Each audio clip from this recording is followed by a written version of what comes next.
नमस्कार, उत्तराखंड लाइव में आपका स्वागत है और मैं हूं आपके साथ छवि। आइए बढ़ते हैं खबरों की ओर। इंडियन ऑयल की पाइपलाइन से तेल चोरी करने के मामले में 5000 का इनामी बदमाश भगवानपुर पुलिस ने गिरफ्तार कर जेल भेज दिया है।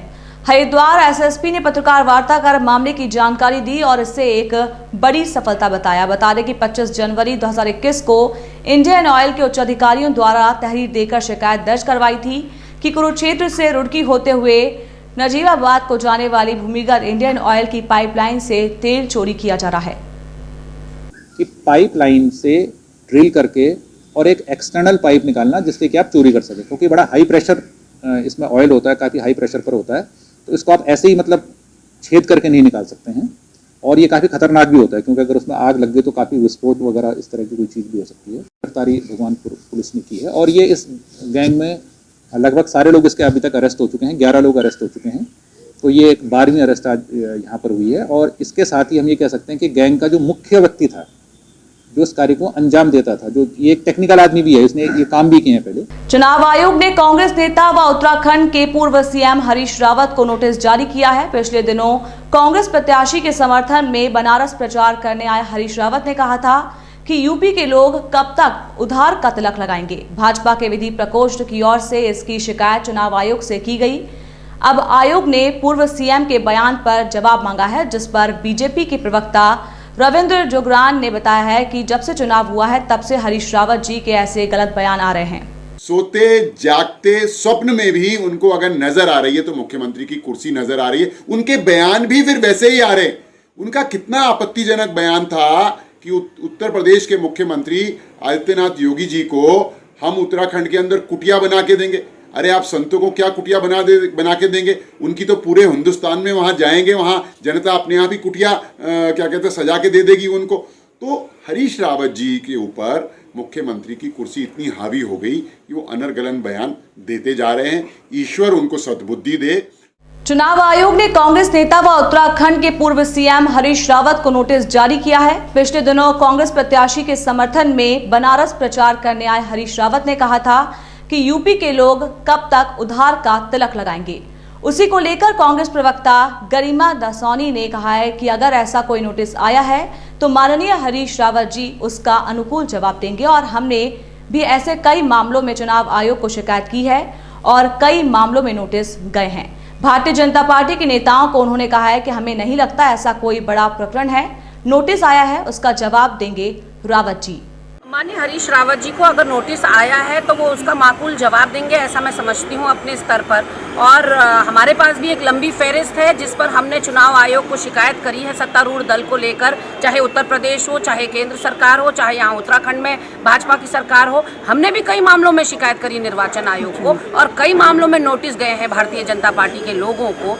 और ऐसे में मुझे नहीं लगता कि बहुत बड़ा ये प्रकरण है। नोटिस आया है, उसका जवाब भी दे दिया जाएगा समय रहते हुए। आईआईटी रुड़की में 3 दिवसीय वाटर कॉन्क्लेव सम्मेलन के पहले दिन पानी की कमी, जल स्रोत, पानी स्टोर और पानी की शुद्धता आदि मुद्दों पर चर्चा की गई। वहीं 3 दिन चलने वाले इस सम्मेलन में रिसर्च करने वाले वैज्ञानिक भाग ले रहे हैं। बता दें कि आईआईटी रुड़की में बुधवार से 3 दिवसीय वाटर कॉन्क्लेव सम्मेलन शुरू हो गया है, जिसमें केंद्रीय जल शक्ति मंत्री गजेंद्र सिंह शेखावत को वर्चुअल संबोधन करना था, लेकिन तकनीकी कारणों से उनका संबोधन नहीं हो पाया। वहीं इस मौके पर आईआईटी रुड़की, एनआईएच, जल शक्ति मंत्रालय के अधिकारी मौजूद रहे हैं। वहीं कार्यक्रम में जल प्रबंधन, सूखते जल स्रोतों को लेकर चर्चा हुई। हमारे लिए एक बहुत ही महत्वपूर्ण इवेंट है ये, क्योंकि इसका जन्म रुड़की में ही हुआ है, रुड़की वाटर कॉन्क्लेव का, और उसका 2nd एडिशन चल रहा है। एनआईएच हमारा पार्टनर, डायरेक्टर एनआईएच हमारे साथ हैं।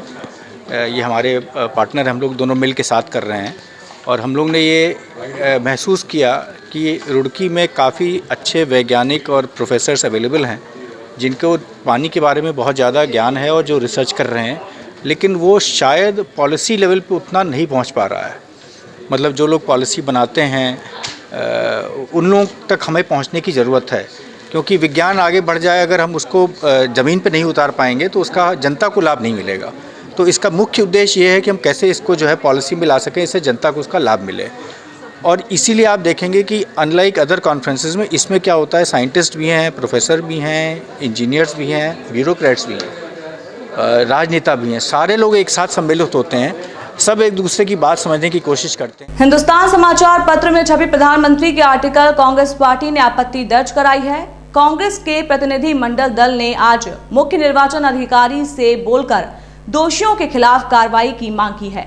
दरअसल हिंदुस्तान समाचार पत्र के 3 मार्च के प्रकाशन में पेज नंबर 8 एवं 9 में प्रधानमंत्री नरेंद्र मोदी का साक्षात्कार छपा हुआ है, जिसे कांग्रेस पार्टी पेड न्यूज की संज्ञा दे रही है। गौरतलब है कि अभी आदर्श आचार संहिता लागू है और यूपी में मतदान होना है।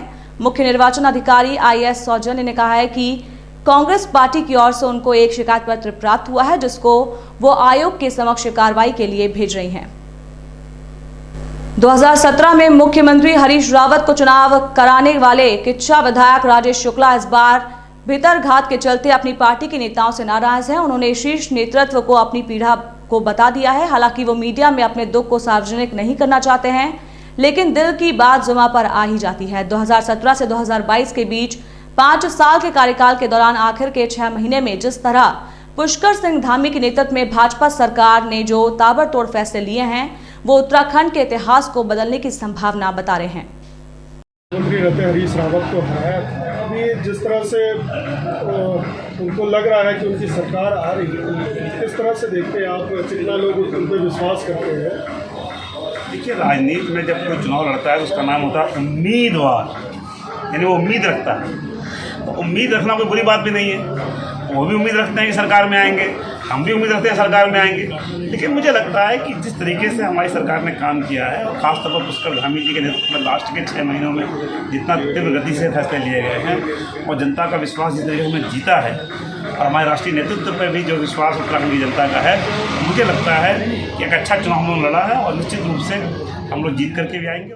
जिलाधिकारी डॉक्टर आर राजेश कुमार ने आज यूक्रेन से बॉर्डर में पहुंचे मेडिकल के विद्यार्थियों विनायक थपलियाल और अस्मिता थपलियाल के परिजनों से उनके आवास समृद्धि इंक्लेव कारगी चैक पर मुलाकात की। उन्होंने जानकारी देते हुए कहा है कि जिला प्रशासन एवं PMO कार्यालय जनपद एवं राज्य के विद्यार्थी एवं लोगों को घर वापसी के लिए निरंतर भारतीय दूतावास से समन्वय बनाए हुए हैं और निरंतर भारतीय विद्यार्थियों एवं लोगों को सकुशल घर वापसी के लिए कार्य में जुटी हैं।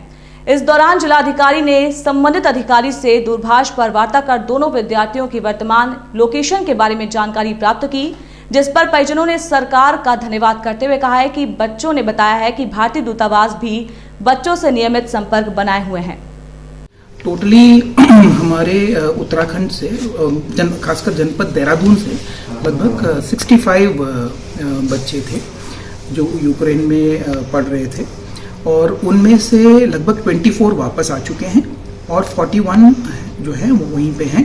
और लेकिन हमारे डिज़ास्टर कंट्रोल रूम जो हमारा बेसिक कंट्रोल रूम है, तो उनके माध्यम से सभी जितने भी वहाँ पे फंसे हुए हैं, जितने भी बच्चे वहाँ पे पढ़ रहे हैं फंसे हुए हैं, उन सबसे हम लोग टच में हैं और यथासंभव हमारे द्वारा प्रयास किया जा रहा है भारत सरकार के माध्यम से भी, उनके भारत सरकार के सहयोग से भी, कि उनको जितनी जल्दी यहाँ पे ले आ सके उतनी जल्दी हम लोग ले आने का पूरा।